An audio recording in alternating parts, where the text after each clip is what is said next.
He had 12 seconds to decide, bet everything he owned or lose the person he loved most. What you're about to hear is the true story of a man who lived two completely different lives, and how one night of impossible choices changed everything.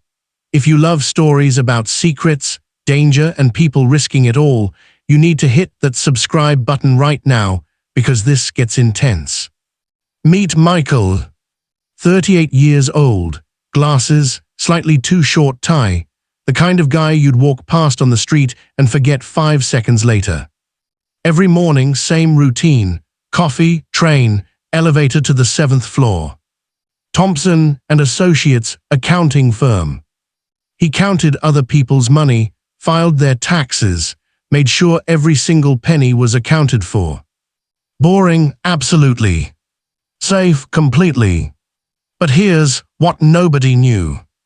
When the sun went down, when his coworkers went home to their families, when the office lights turned off and the city got dark, Michael became someone else entirely. Every single night, he walked into places most people don't even know exist: underground rooms, locked doors, password entries, places where fortunes are won and lost before midnight. Michael was a high-stakes gambler. And he was good. Really good. We're not talking about slot machines or scratch cards. We're talking about poker tables where the minimum bet is $10,000. Blackjack games where grown men have lost their houses in under an hour. Roulette wheels that spin dreams into dust. Michael had a gift. He could read people, see their tells, know when they were bluffing, know when to fold, know when to push all in. In 3 years, he turned $5,000 into $400,000. $400,000. All hidden, all secret, all stuffed in a safety deposit box that his wife didn't know existed. Oh, did I mention Michael was married? 16 years, high school sweethearts. Her name was Sarah. She thought he worked late, business meetings, tax season, client emergencies. She had no idea. And here's the thing, Michael told himself he was doing it for her, for their future, for the life they deserved. The accounting job barely paid the bills. The gambling that was going to change everything, just a little bit longer, just a little bit more. Then he'd quit, tell her the truth. They'd buy that house they always dreamed about. Just a little bit more. But secrets are like poison. They spread, they grow, they destroy everything they touch. And Michael's secret was about to explode. It was a Tuesday night, October 15th. Michael told Sarah he had a late client meeting, kissed her forehead, grabbed his briefcase. She smiled, told him not to work too hard. He felt sick lying to her, but he pushed it down, like always. Tonight was special. There was a game, the kind of game that only happens once, maybe twice in a gambler's lifetime. Private room, invitation only, buy-in $50,000. Winner takes all, estimated pot over $1 million. $1 million. Michael had been preparing for this for 6 months, studying, practicing, saving. This was it, this was the big one, win this, and he'd never have to gamble again, never have to lie again. He could finally tell Sarah everything, with enough money to make it all okay. The location was a warehouse in the industrial district, looked abandoned from the outside, but inside, pure luxury. Mahogany tables, crystal glasses, men in expensive suits. 8 players total. Michael recognized a few faces: a real estate developer, a lawyer, a guy who owned half the restaurants downtown. These weren't small-time players. These were serious people with serious money. The dealer was a woman in her 60s, stone-faced, all business. She'd been running games like this for 30 years. She explained the rules. Texas Hold'em, no limit, play until one person has everything. Michael took his seat, stacked his chips, $50,000 in small colored discs. His heart was pounding, his hands were sweating. But his face, calm, controlled, unreadable. The game began. First hour, Michael played it safe, folded more than he bet, watched, learned. The real estate developer was aggressive, bet big, bet often. The lawyer was cautious, only played premium hands. There was a younger guy, mid-20s, who played wild, no strategy, pure chaos. Second hour, Michael started making moves. Won a $12,000 pot with a pair of kings. Lost $8,000 on a bad river card. Won $23,000 with a straight flush. By hour 3, he was up $40,000. 4 players were already out, busted, gone. Just 4 left now. Michael, the real estate developer, the lawyer, and the wild kid. The pots were getting massive. 70,000, 90,000, 120,000. Michael's stack was growing. He was in the zone, reading every face, every twitch, every breath. Then his phone buzzed. He ignored it. It buzzed again. And again. During a break, he checked it. 7 missed calls from Sarah. 3 voicemails. His stomach dropped. He stepped outside, called her back. She answered on the first ring. "Michael, where are you?" Her voice was shaking. I'm at the client meeting. What's wrong?" "It's your brother, David. He's in the hospital. Heart attack. They don't know if he's going to make it. I've been trying to reach you for an hour." The world stopped. David, his little brother, 35 years old, married, 2 kids. I'm coming right now.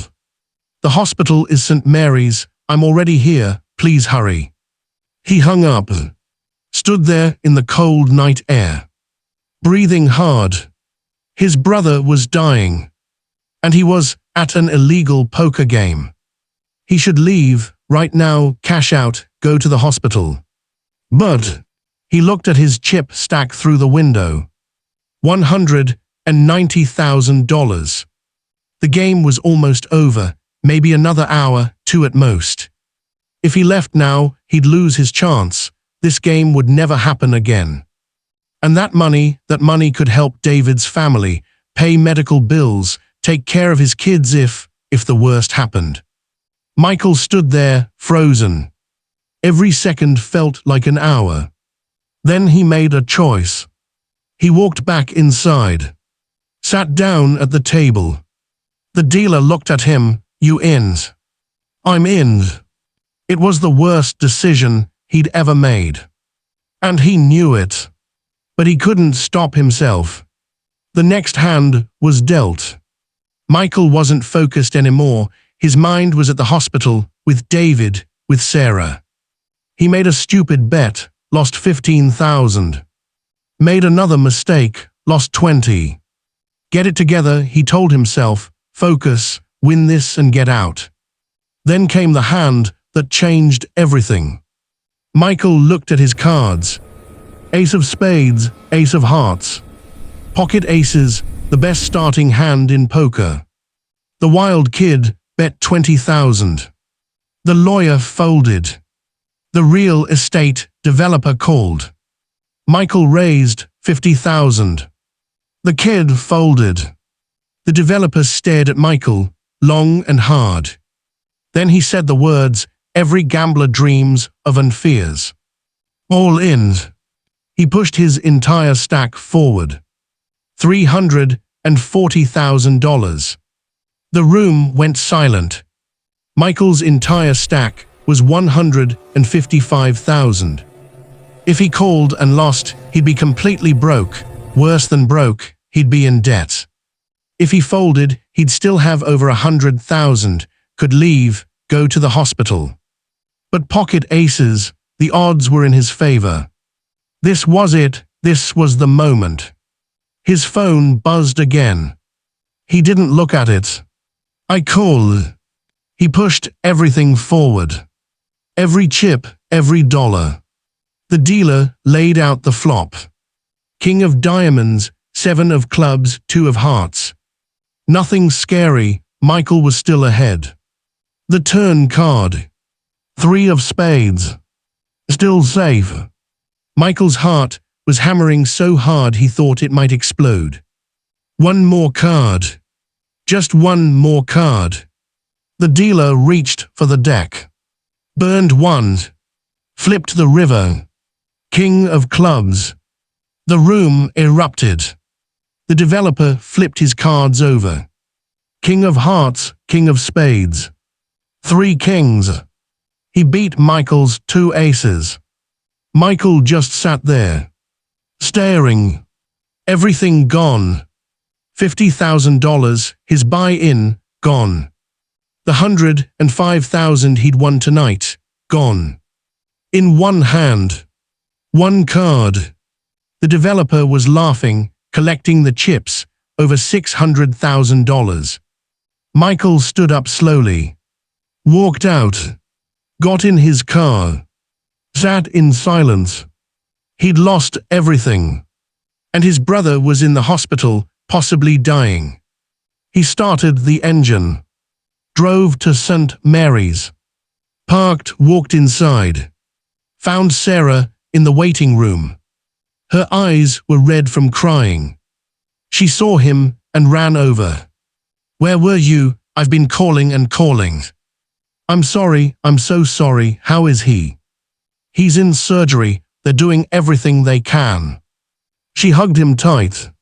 He held her, feeling like the worst person alive. They sat together for 4 hours, waiting, praying. Finally, a doctor came out. "David's stable. The surgery went well. He's going to make it." Sarah collapsed in relief. Michael felt nothing, just numb. David was going to live, thank God. But Michael's lie, that was still alive too, growing bigger every second. Over the next few days, Michael went through the motions. Visited David in the hospital. Went to work. Came home. But inside, he was drowning. He'd lost $50,000 in one night, money he'd saved from gambling, money that wasn't tracked, money he could hide. Or so he thought. 1 week later, Sarah sat him down at the kitchen table.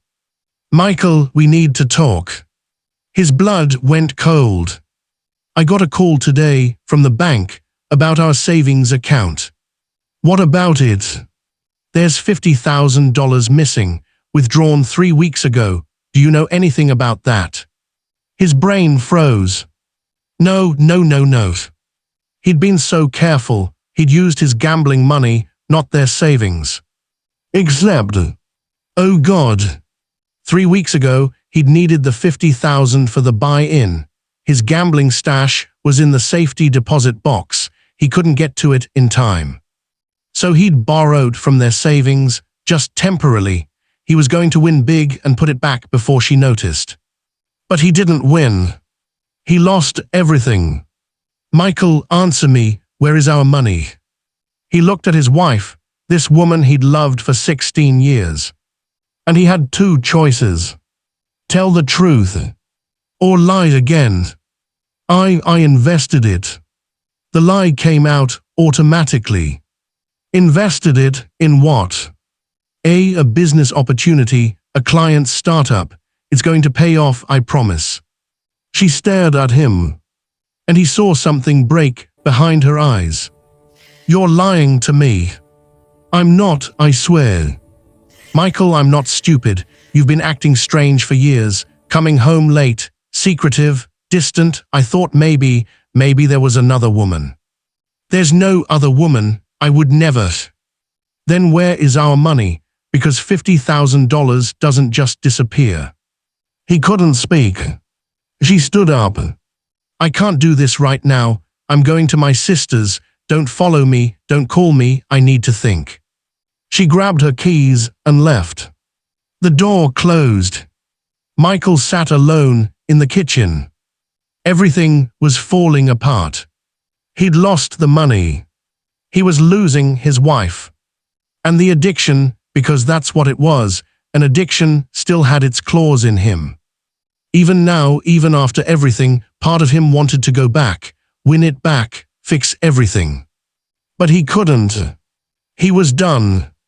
That night, Michael drove to the warehouse district, found the safety deposit box at a 24-hour facility, opened it.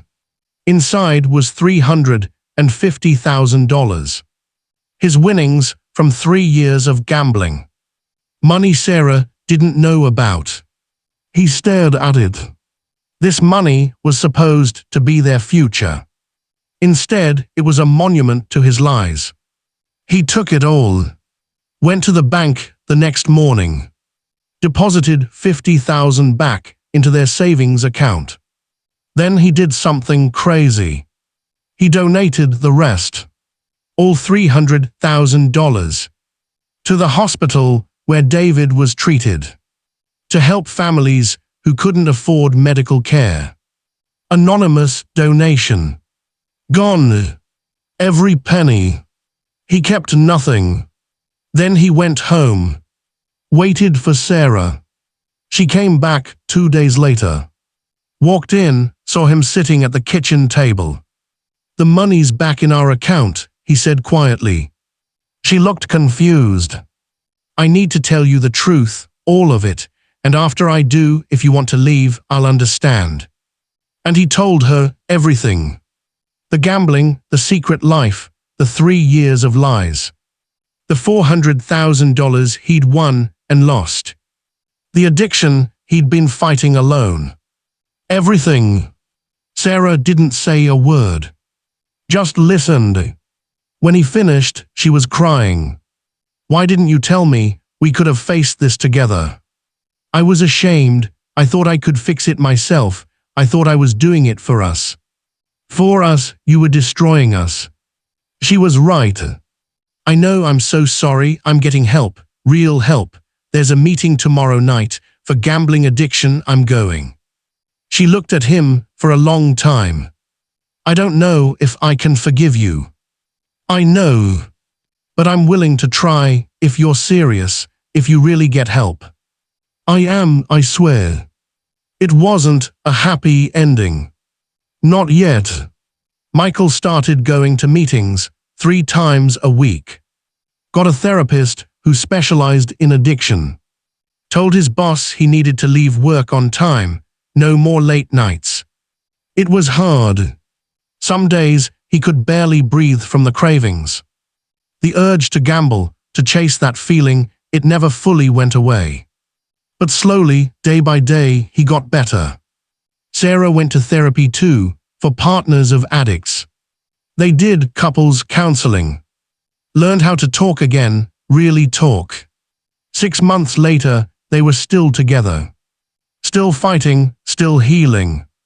David made a full recovery, never knew about Michael's gambling problem. Michael never told him about the donation. That was between him and his conscience. 1 year later, Michael stood in front of his support group. "Hi, I'm Michael, and I'm a gambling addict." "Hi, Michael. It's been 1 year since my last bet, 365 days. Everyone clapped. I destroyed my marriage, lost hundreds of thousands of dollars, almost lost myself. But I'm here, I'm still fighting. And if you're struggling, if you think you can handle it alone, you can't. I tried. It almost cost me everything. Ask for help, tell the truth. It's the only way out." He sat down. Sarah was in the back of the room. She'd started coming to the meetings with him 3 months ago. Their eyes met. She nodded. It wasn't perfect, but it was real. And real was better than any jackpot he'd ever won. Because here's the truth about gambling, about addiction, about secrets. The house always wins. Always. Unless you walk away. Michael walked away. And he never looked back. If this story hit you, if you know someone struggling with addiction, or if you just want to see more real stories about real people facing impossible choices, smash that like button and subscribe. Drop a comment telling me what you would have done in Michael's situation. Would you have left the game? Or would you have stayed? Be honest. And remember, the bravest thing you can ever do is tell the truth, even when it costs you everything. Especially then.